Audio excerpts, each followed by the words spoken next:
Hi, welcome to Christine's Corner. Today I'm going to be the reader, and I'm going to read Katherine Gibson's books. And the illustrations are by Mary Fletcher, and the name of this book is called What's Your Something Special? This is the front of the book. What's your something special? Kathy has a lot of books that the author and the publisher have permission to let me read them, and as you see, there's many here.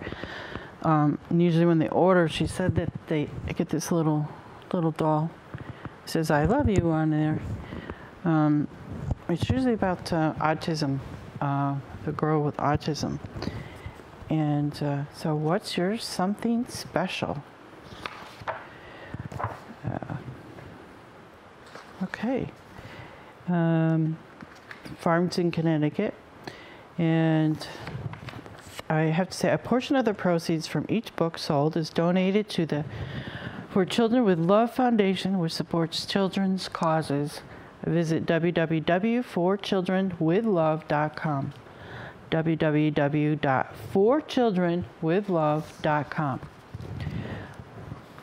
You can't catch me, I heard someone shout.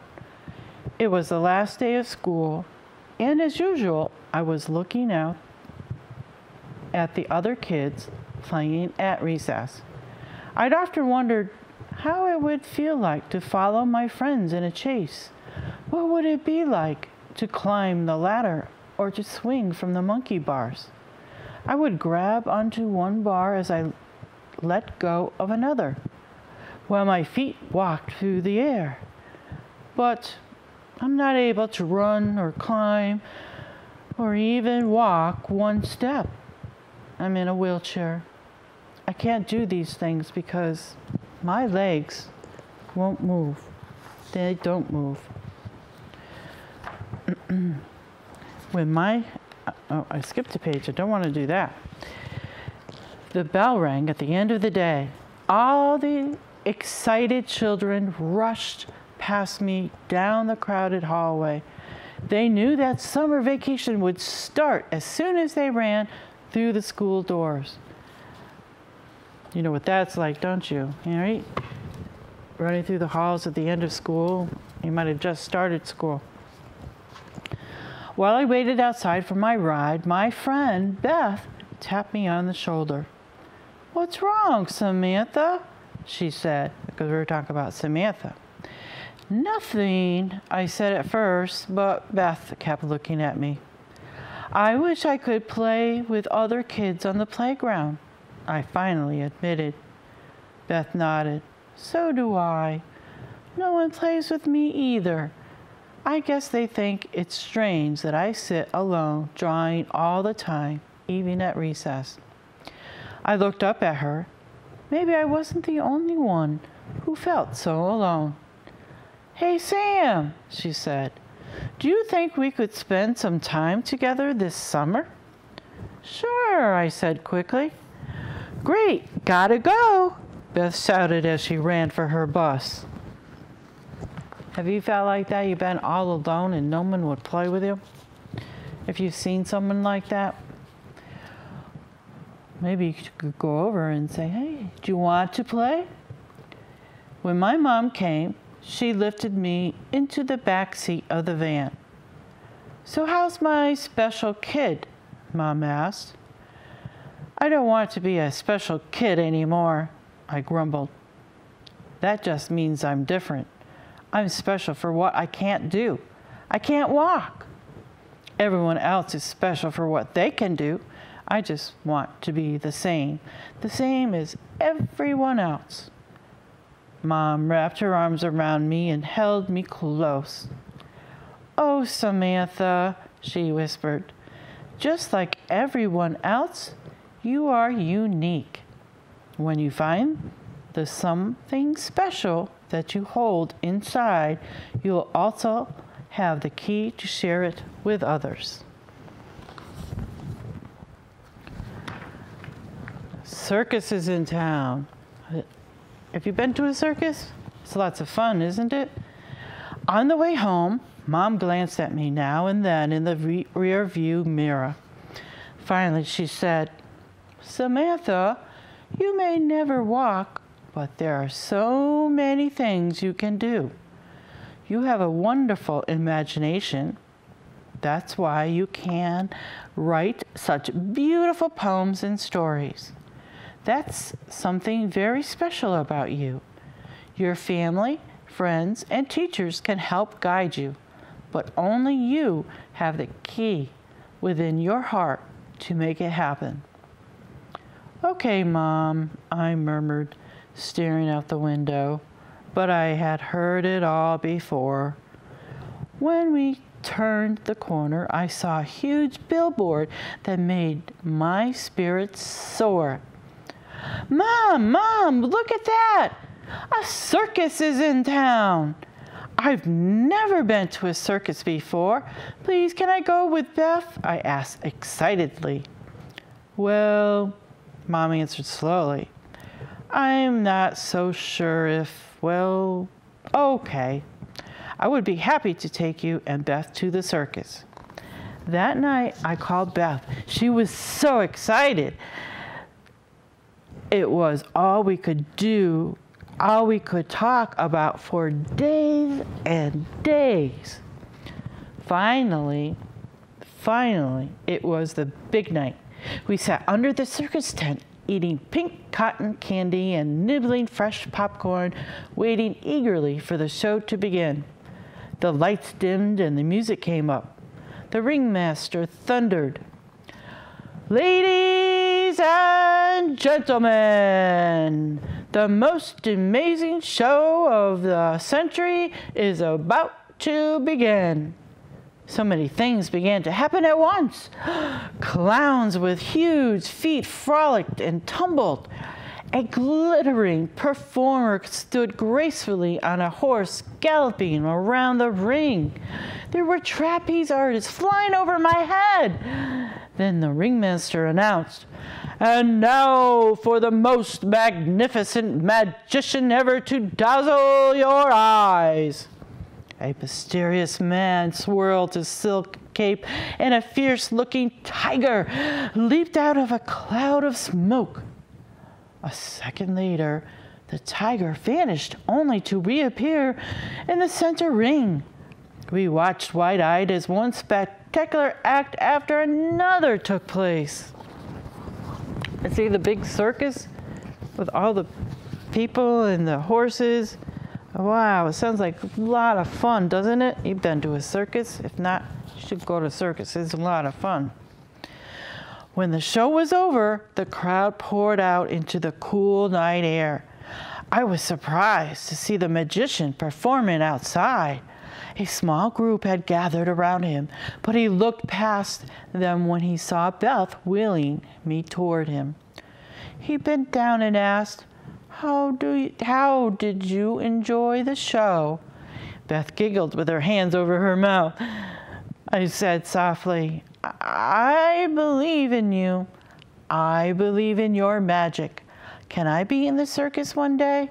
Can I fly on the trapeze?" The magician smiled sadly. "Wait here for me," he said, swirling his cape.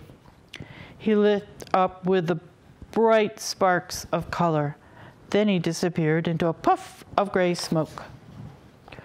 It was not long before the magician appeared once again, and out of the same cloud of smoke, he pulled an object from his cape and gave it to me.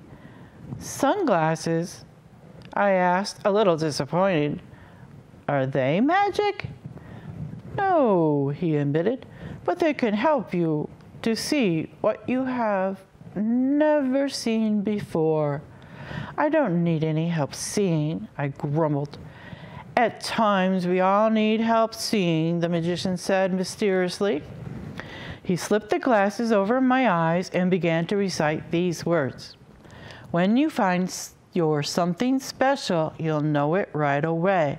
It comes from deep inside you and never goes away. It's something you always had, but can't find it in a book. Don't give up. Just try again.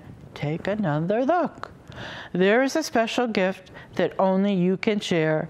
The more you give from your heart, the more you'll find is there. When you look inside yourself, believe in what you see. You'll find your special something. Your heart will hold the key. You look for your something special. Here's the sunglasses.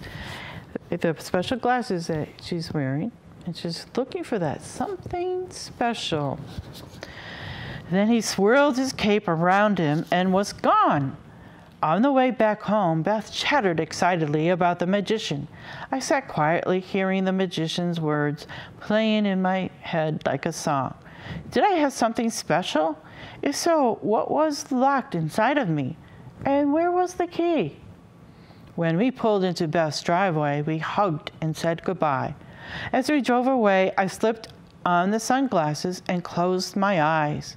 I put my hand out the open window and felt the cool air blow through my fingers. I felt like a bird circling high above. Then I became a trapeze artist flying through the air. My wheelchair was nowhere in sight. That night, as I sat in my wheelchair in my bedroom, I kept the sunglasses on even though I could hardly see at all in my dark room. I took them off and wondered if there was a button to push or a switch to make them work. With a sigh, I tried them on again, tightly closing my eyes. Oh, I wish I could find the key inside of me, I said out loud. I wish I could run and climb and fly the trapeze. But my legs still didn't move. I ripped the sunglasses off and flung them across the room. I covered my face with my hands and cried, Where is the key inside of me? I wiped my tears and saw that the sunglasses had landed near my bed. I wheeled my chair over to get them, but they were just out of my reach. I leaned closer, scooting to the edge of my wheelchair, leaning as far as I could. I inched my fingers across the floor. I came closer and closer until I felt the smooth edge of the rim. But each time I tried to grab the sunglasses, I pushed them farther away. Does that happen to you? This happens to me. Oh no, I cried. I can't do it. I can't do anything. Out of nowhere, the magician's words came to me. Don't give up. I tried one last time, reaching even farther than before. Excuse me, at last they were in my grasp. At last they were in my grasp. I did it. The sunglasses were in my hand. I sat back, clutching my sunglasses with a sigh of relief. At that moment, the phone rang. It was Beth. Her voice sounded soft and sad. What's wrong? I asked. With a sniffle, she said, I loved going to the circus so much, I wanted to draw it for you, Sam. But my drawing was not coming out how I wanted it to. Then I pressed too hard and tore a big hole in the paper. Oh, Beth, I said, I understand how you're feeling. For different reasons, we feel the same way. I told her how I threw my sunglasses across the room. It wasn't long before we were giggling. I let her know that I thought she was the best artist in the school because she draws straight from her heart. When I write stories, my stories, Beth, will you draw the pictures for me? I asked. Really, Sam? She asked softly. Sure, I said. You got something special. There's that word. You got something special. We all have something special. When I got off the phone, Mom was standing at my door. She must have heard me talking with Beth. Mom, I said, these sunglasses aren't really magic at all, but they did help me to see that there's magic in believing in myself. I love to write. If I believe with all my heart, I can do so much more than I ever thought was possible. That is the key. That is the key. I found it when I helped Beth see what was special about her. Mom nodded and smiled. Samantha, she said, long ago when you were in the car accident, we thought we might lose you. But you made it through because you are strong. Your gifts are more than physical. You can use your words to help others realize that they can do wonderful things. With your writing, you can inspire others to look inside their hearts to find their special gift. Early the next morning, getting thirsty there, I sat at my desk in the bedroom, holding the sunglasses in my hand. Through the sunlit window, I saw my reflection. I put down the sunglasses and started to write. Everyone has a gift inside. When you believe in yourself, anything is possible. The key is within your heart. I laughed a little at myself and kept smiling as I hummed the magician's rhyme like a song over and over. When you find you're something special, you'll know it right away. It comes from deep inside you and never goes away. It's something you've always had, but can't find in a book. Don't give up, just try again. Take another look. There is a special gift that only you can share. The more you give from your heart, the more you'll find is there. When you look inside yourself, believe in what you see. You'll find your special something. Your heart will hold the key.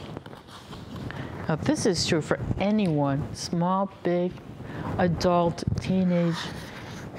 Follow your something special. Wasn't that a great book? Find your something special. We have time to start our book, and I don't know if we can finish it. Let me just take a little sip here. Isn't she cute? A cute little doll. Yeah, I love you, it says. She's adorable. Now, this one is Daisy May. Let me see if I can find a little short book.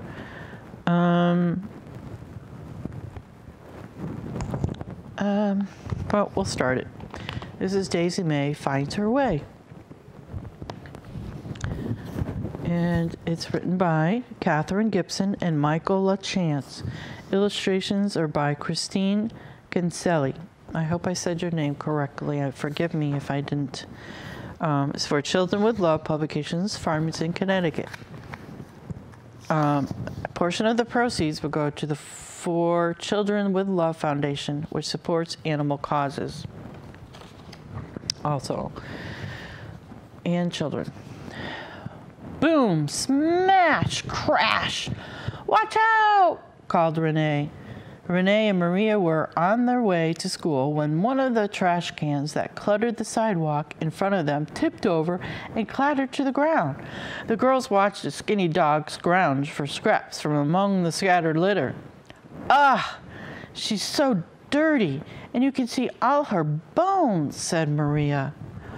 Poor thing, I wish we could help her, replied Renee. You see the dog, he's going through the trash can. See how thin he is?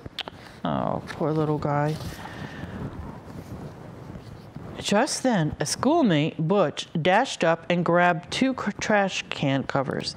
He clanged them together like cymbals. Get out of here, you dumb dog, he shouted, then whipped his arm back and flung one of the lids like a frisbee and barely missed the dog's head.